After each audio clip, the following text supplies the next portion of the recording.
Hello, and welcome to some messy little film reviews. Today, we're going to talk about the iconic 500 Days of Summer.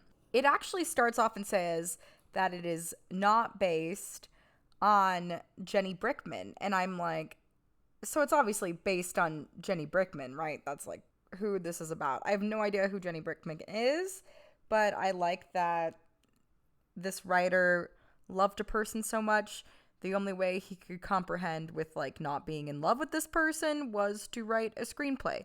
I think art is really healing, and I think that writing a screenplay about somebody is better than beating them up or killing them. That's just my personal opinion. Anyway, we got little Joseph Gordon-Levitt's character. He believes he'll never be happy until he meets the one. He's kind of obsessed with The Graduate and British pop music. I mean, who isn't these days? Both great things. Then there's like pictures of them when they're little. And I wonder if those are really photos of them little or if it's just kids that look like them. Because if so, they've got like some very, very cute baby pictures. But perhaps most people have very, very cute baby pictures. Anyway, we go to Joseph Gordon-Levitt breaking plates and his little sister has vodka. So it's not a great situation. There's like breakup fighting and he's feeling like Sid and Nancy, even though Zoe Deschanel's character says that she's Sid and that Joseph Gordon-Levitt's character is Nancy. Anyway, Summer is a Michigan assistant. I think there's only like two women and mostly men in that office. Summer is a size 8, 121 pounds. Great goals. My body goals. Summer is good at getting sales. That's Zoe Deschanel's character, if you didn't know. She gets like apartments for less. I guess it's kind of like pretty privilege. There is a rumor that she is a bitch, unfortunately, but he just feels lucky to have found her in 1.8 billion people. And I think that's probably like the population of the United States of America, maybe not the whole world, because I think it's higher now. But anyway, they have a cute meet cute when Summer is in the elevator with him and she's like, I like the Smiths. You've seen this gif before. It's always like awkward in an elevator to talk to people, and I don't know why. Is it just because it's an elevator? I don't understand. But Joseph Gordon-Levitt character, he never made it as an architect, so he's kind of bummed about that. But he feels perfectly adequate, handsome.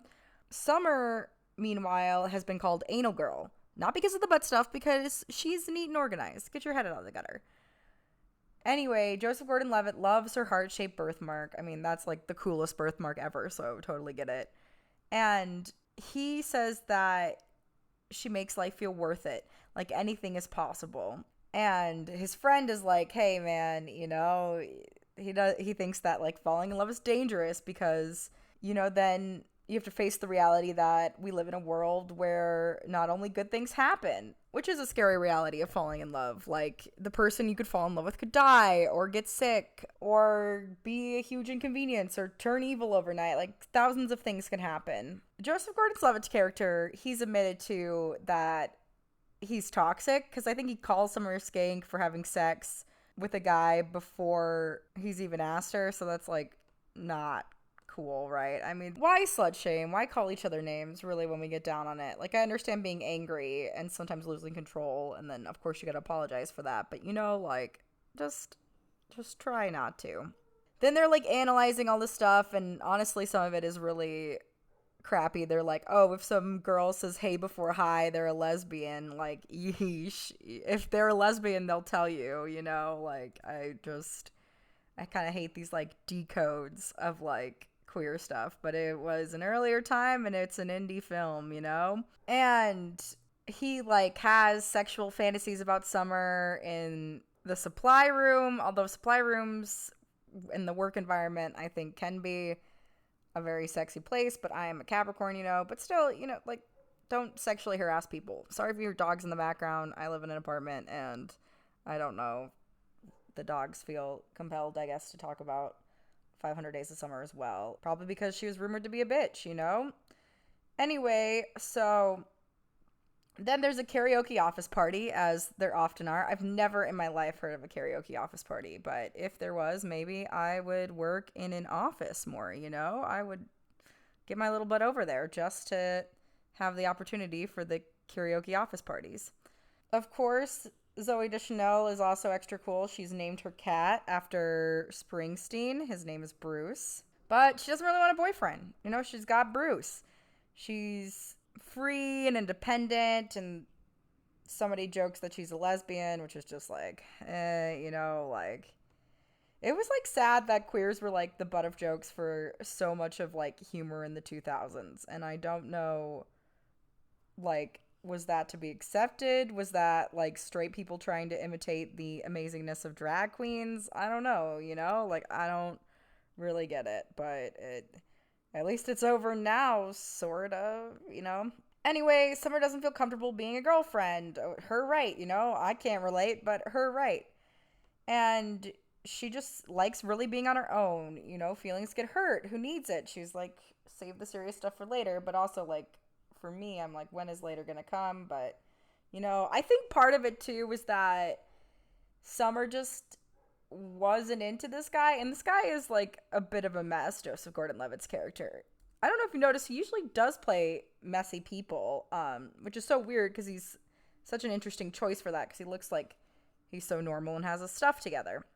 Anyway, Joseph Gordon-Levitt is kind of just like, doesn't really understand Zoe Deschanel's character like me, and is like, love's not Santa Claus, you know, like, of like a very real thing. It's not like a fairy tale, but Zoe Deschanel's character has been hurt because her parents' marriage ended in divorce, and Joseph Gordon-Levitt is like, oh, I think the lady protests too much about marrying, which I hate that fucking phrase of Shakespeare. Like, I hate it so mad. I wish he never wrote it because it feels like every terrible guy ever uses that phrase when a woman just says no and they're like, oh, that means you really want to. And it's so rapey, and shut up.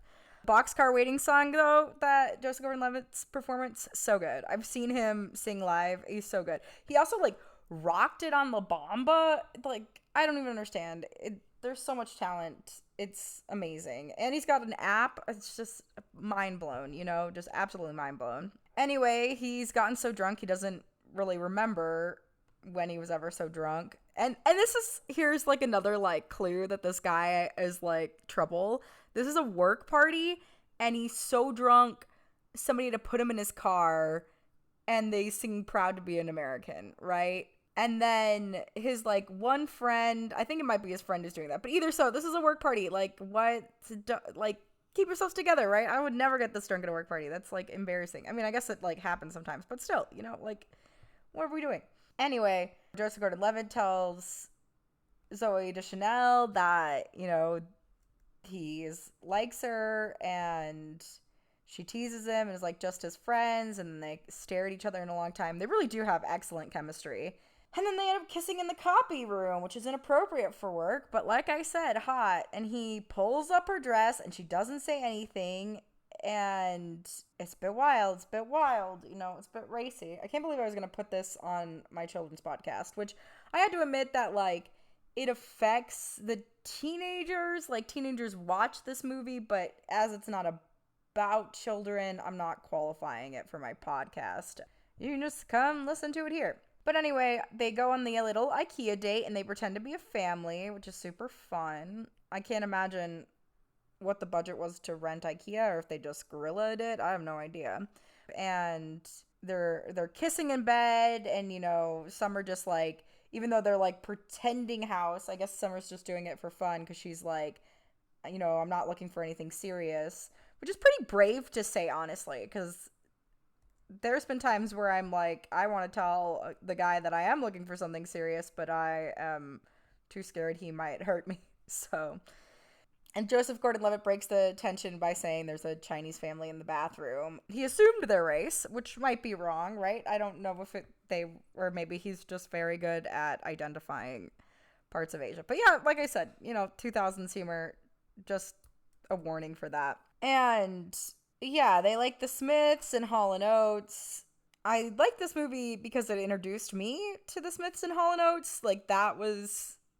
This movie is very good music, and I think it helps it a lot. And it is very interesting because it's like, I think this is a relationship that occurs a lot where one person wants something casual and the other person is just, like, so overly in love with them to the point where they would do a musical number about how they feel. I'm definitely more like Joseph Gordon-Levitt's character. Hopefully less cringy, but I would have loved to be a dancer in this musical number saying other quirky things about Summer. She likes Ringo Starr. Both of them would like watch porn together and try it out. I honestly think that's a fun couple thing, but maybe that's racy. They're showing each other their favorite spots. They're drawing on arms, even though there could be ink poisoning, you know, just like cute love stuff. He gets to her apartment finally, and he wonders if anyone has ever gotten this far and close. Like, he thinks that maybe he can convince her to fall in love with him, which is still, it's a hard thing because it's like, both of them are not respecting each other's boundaries. I don't know if Summer is opening up herself to love or if she just automatically was like, no, I don't want to. But it is a bit weird to be like, I don't want to be in love, but I'm gonna go do date things. That thing to me just doesn't compute in my brain.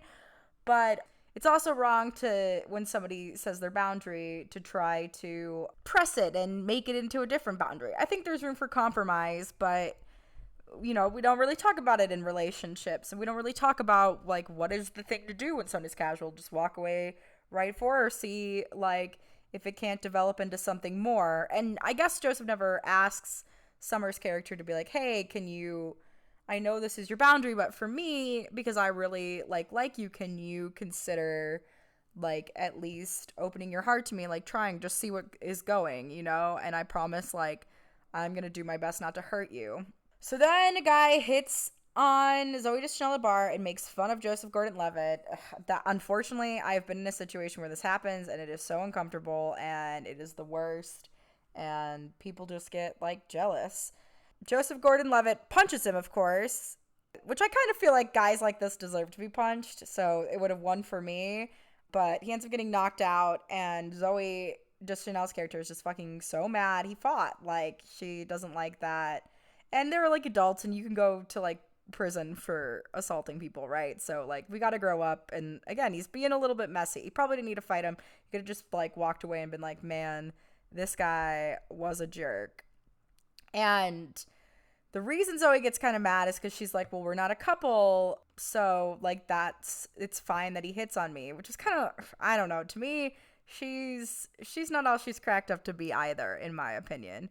I just think that it's not easy to do these couple things and remain unattached because you're hung up on the meaning of relationships. Like, it feels weird, like, it's just an avoidant attachment style that I'm just not interested in. And Zooey Deschanel is like, you know, she doesn't think she's going to wake up in the morning and feel differently about it. And maybe she's doing some like personal work on herself where she's like, I don't really want to get close to anybody. But then part of me is like, well, then focus on your friends. But I get that we're sexual creatures. I don't know. This relationship is messy, and I'm glad I'm not currently in it. So Zooey Deschanel had 3 boyfriends, one who had a big dick. There's always that one. And 1 girlfriend, apparently. And it didn't work out because of life, which is like a healthy, I think, perspective to have on it. But I don't know if it's healthy to deal with it. Well, these 4 things didn't work out, so the mentality is like never. I think that never mentality can be super damaging in terms of love, because love doesn't understand a never. Love understands persistence.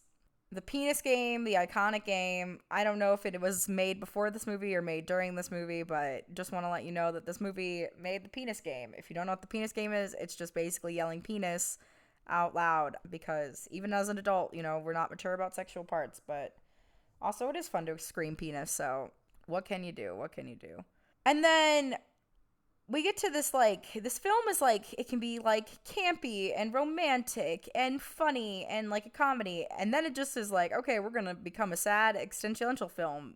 So Joseph Gordon-Levitt, his work performance is off because of his breakup. He writes greeting cards, and one of the greeting cards he wrote says, roses are red, violets blue, fuck you whore, which honestly is a great card, I think. In some, like, it's a very funny card, but it is, I don't know when it is applicable. Maybe when you find out somebody cheated.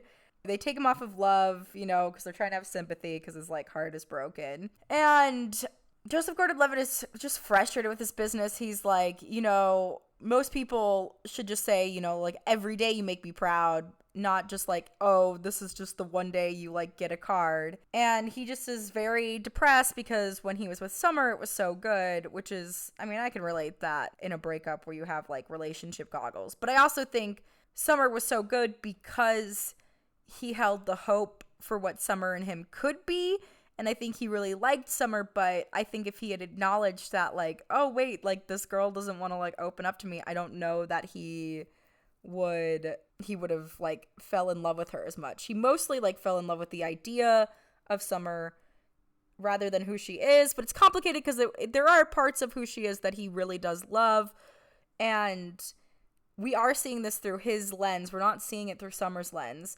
And Summer she's not, like, super developed. She has characteristics, but I don't know that I know how Summer would respond, and I think that's because we're looking through the lens of Joseph Gordon-Levitt's character. I don't know that he knows how Summer would respond. Anyway, he's on a fucking rampage, right? So he's changing everything that he loved at the beginning about Summer to hate, which is kind of messed up, but I think in some ways you have to do a detachment process when you're that, like, wildly rationally in love with somebody. So then there's like the Smiths playing on the bus, and he like yells on the bus that he hates the song. He's like losing it a little bit. Love can really undo you. Breakups really can hurt you deep. So he ends up talking about his exes on the first date. Terrible move, right? I think it happens. I think sometimes your ex conversation on the first date can be like a good one and like break tension and like get you to know each other and like be healing. But he leads off that his ex literally took a giant shit on his face, which is, not the best. And it's like the one date is like, hey dude, like, your ex didn't cheat on you, she didn't take advantage of you, she told you up front you didn't want a boyfriend, and you're mad about it. And so he does karaoke so bad that the date leaves. Also weird that he's trying to repeat the other date. Like, he's having a bit of a breakdown, y'all. He's not doing well. He's not maybe his best self currently. He sees Summer on the train. I think they're in like New York City, or I'm unsure of where they are. But anyway, he sees her on the train and he's like alone. And yeah, I mean, it's hard because this character is a mess, but I do feel bad because he feels so intensely about her and she just like can't see him that way. And that is like, that's a tough luck, that's a tough little that's a tough hand that life drew you. But they go to their friend Millie's wedding, and she like teases him for smelling and having his bad hair sticking up, which is like kind of mean, but I think she means it in like good humor because I think she really wanted to be friends with him. And I think that was part of like Summer's battle, is that I think she just wanted to be friends but didn't think that would even be able to be a possibility unless she offered herself sexually. And like, I've been in that position as a woman, so I understand. I like this cool like expectations versus reality split screen that they do of like what he thought that like him and Summer would like fall in love again at this wedding because love's in the air, and that doesn't really happen. And Joseph Gordon-Levitt is just like, he feels disposable and he wants things to last forever, like a greeting card. And it's pretty heartbreaking, especially when he learns that Summer is engaged. So that kind of sends him even more over the edge. He's in the bathrobe yelling at people. I honestly usually think when the bathrobe comes on, even like a PG-13 movie, it's just to symbolize that the man's just not putting on any clothes. If it was an R movie, he would probably just be naked, because I think that love can get to be that depressing sometimes in a breakup. Anyway, he also flips out at work about love and is like threatens to eat cards, and he blames cards and movies and pop songs for the lies about love, and he quits jobs, which is probably good for him. Didn't seem really happy there, and it didn't seem to be like his passion. It's crazy how a breakup can mentally undo you but also lead you on the path that you're meant to be on, or like make you do things that you would have never done had you stayed the same. Like, breakups can be a great catalyst for change, in my opinion. Then he's sketching Summer, but with a knife, which is, yeah, makes me a bit nervous. And the sister is like, hey, you know, like my 12 friends are in love with you. And she's like, there's plenty of fish in the sea. And Joseph Gordon-Levitt's character is like, they're under 18. Those are guppies, which I think was so funny and just like a great joke and such a great like anti-pedophilia. I like love it. I love it so much. But the sister just like, you know, she says he's just remembering the good things. And he like remembers when Zoe Deschanel's character cried at The Graduate and like wouldn't talk about why, like didn't listen to the mix he made. She does what she wants. And I don't really know what's so bad about that one, like doing what she wants. But it is weird that she like will not open up with him on an emotional level. Obviously, too, we're seeing it from his perspective, so we don't know what signals he gave to her that is the reason she doesn't want to open up an emotional level. But I think some people are just like that. Like, they just don't want to go there. And if you don't go there, you can never be really close, you know?